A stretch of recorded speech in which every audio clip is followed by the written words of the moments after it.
Hello everyone and welcome to another very nice game you guys requested from round 1 of this year's Julius Baer Generation Cup, and also a very nice example of why it's called the Generation Cup. Here we have the 53-year-old absolute chess legend Vasyl Ivanchuk is playing against 17-year-old Indian Grandmaster Praggnanandhaa, and it is well quite an interesting game, as it usually is when both Vasyl is playing and when Praggnanandhaa is playing.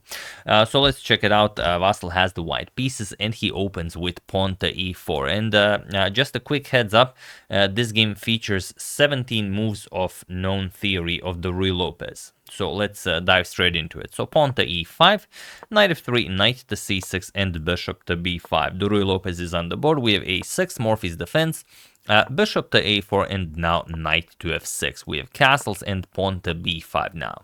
So the Columbus variation of the Morphy defense, nothing new here. Bishop b3, we have bishop to c5, and now pawn to a4. We have rook to b8, and now pawn to c3. We have pawn to d6, and now pawn to d4, attacking the bishop, and bishop back to b6. We have knight to a3.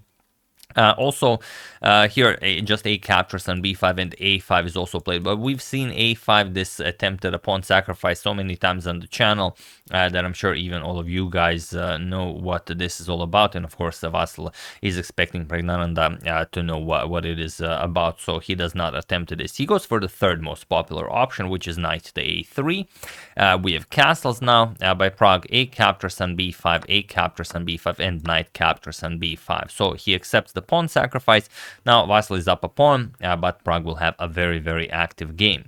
And now what's going on with the e4 pawn? Of course, if you capture this bishop d5 and you just blunder a knight, so you can play that. So here Pragg just continues development. Bishop g4 now attacks the knight, puts more pressure on the d4 pawn, and bishop back to c2. Now defending the e4 pawn, we have bishop captures on f3, and now g captures on f3. So this is all very standard stuff. This position happened many times in the past. Knight to h5, preparing to bring the queen into the game, and pawn to f4. Now we have queen to h4, and now f captures on e5. We have d captures on e5, and now the position, of course, has been reached before. Like we've said, this is move 17. d5 is a known move, and also bishop to e3, countering the bishop on b6 is a known move. But here we have king to h1 by Vasyl, and it is now as of move 17 that we have a completely new game. So it definitely makes sense to move the king out of this diagonal and prepare rook to g1 to start putting pressure on the black king. If you can develop the queen and bishop, for example, play rook g1, rook g2, bring the other rook to g1, could be very good for white.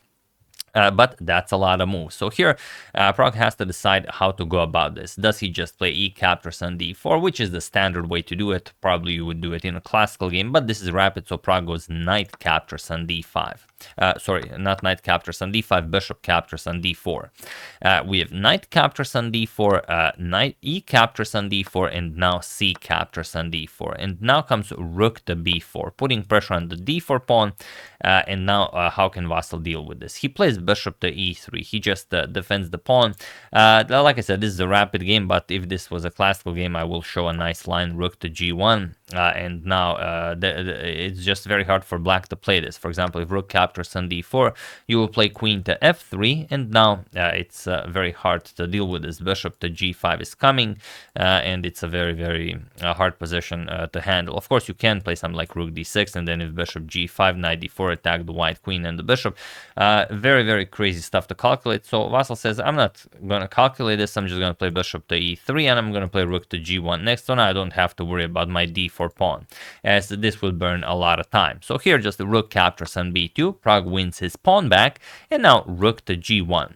Preparing the plan that we already discussed, rook g2, queen f3, rook a to g1, and then going after the black king. So queen h3, and now bishop to d3. It makes sense for the bishop to move. Now the white queen can also move. The bishop will not be a target here, but also you want to play bishop f1 and kick away the black queen from such an active square. So knight b4, putting pressure on the bishop, and the bishop to f1. We have queen to h4, and now comes queen to f3. Again, it's a very interesting position, so I will just show a fun line, as of course here Pragg is attacking the e4 pawn, but also Pragg might have some ideas of playing rook captures and just giving up the rook for this pawn, and bishop completely opening up Ivanchuk's kings, but for example, rook g2 is incredibly strong. You just prevent rook captures on f2, and you don't care about the e4 pawn, because also the knight here would be hanging. And if Pragg just tries to force matters by giving up a knight, let's say queen captures and knight to c2, now attacking the rook and the bishop with some ideas of bishop captures, pawn captures, and then you open up the king side, doesn't really work. Queen g5 goes for checkmate, and after g6 just rook d1, and nothing to worry about here. Now knight captures, queen can also capture. You're just down too much material. Of course, white would be completely winning here. So it is possible, but it's very, very hard to calculate. So Vasyl just plays queen f3. He defends the pawn here, and now knight to f6. We have pawn to e5 now, chasing the knight away, knight e4, and now bishop to e2. And this is a very important move, as Pragg was attacking the f2 pawn many times. So here, by placing the bishop here, the rook no longer attacks f2. Now you're playing rook g2, rook g1, and you are going after the black king. So rook g2, we have pawn to h5. Pragg has to figure out a way how to continue this attack, because if he doesn't, he will just be worse. So rook to g2, we have knight to d5, and now rook a to g1, preparing the rook captures on g7, g6 by Pragg, and now Vasyl plays bishop to h6, goes after the rook. Also, you could consider a move like bishop to c4. Here, black basically resigns, but there is quite a lot to calculate. The knight is hanging, and also just rook captures on g6. Even if you defend it with knight e7, white can still play rook captures on g6, and if knight captures, queen f5. You are preparing rook captures, also queen captures as the f pawn is pinned. Also, the knight is attacked, so not all that much to do here. But you could also go for rook captures on g6 right away. For example, king h7. Now you play rook to h6 check. King goes to g7. Now rook captures on h5. Very, very unpleasant stuff here for black. There's just no way out. If knight captures on f2, just king g1, and if rook b1 check, king g2. There's no way out of this. You will have to trade queens here, otherwise you're getting checkmated. For example, captures, now rook g5 check, and also the knight goes, and now it's you will have two bishops for a rook, and of course the position is completely winning for white. But okay, after g6 we have bishop to h6 going after the rook, which is also fine. Rook f to b8, and now pawn to e6 by Vasyl. Queen to f5, again, always a possibility, as the g-pawn is pinned. So here, knight d to f6, and now e captures on f7 with check. King captures and bishop back to e3. Now, again, defending the f2 pawn. We have g5 by Pragg, really just relentlessly attacking here. It's incredible how Pragg is keeping everything together. And now Vasyl played rook captures on g5. And with this move, he single-handedly delivers Pragg all of the advantage he had right back to him, because if you just play bishop captures on g5, which seems like a reasonable idea, there's no good reply, because after knight captures, you're gonna first move the bishop. You don't want a bishop to hang here, so just bishop c4, and after the king moves, now you play rook captures on g5, and there's no saving this position. If rook captures on f2, of course this is possible, just rook g7 check, king d8, and now you go for checkmate. Rook g8 check, you give up the rook, knight captures, queen d5 check, and whatever you play, you get checkmated. King e8, rook captures with check, rook to f8, or you move the king, you are getting checkmated either way. Queen f7 check, here rook captures on f8, this is checkmate. So this is the way to go. However, Vasyl played rook captures on g5, and it seems like it's the same idea, but look at this. Pragg plays knight captures on g5, Vasyl plays bishop to c4 check, now expecting Pragg to move the king so he can capture on g5, but Pragg just says nope, knight to e6. So Pragg captured on g5 with the knight, and now with that same knight he blocks check from the bishop. This is something you would see if you were playing chess in a bar. I remember when I was still playing chess at bars regularly, this kind of thing happened very, very often.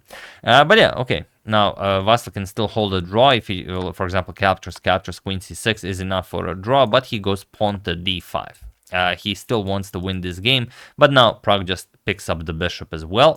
Queen captures on c4, d captures on e6 with check, queen captures on e6, and now queen to g3, hoping to get some action along the g file, but queen to c6 with check.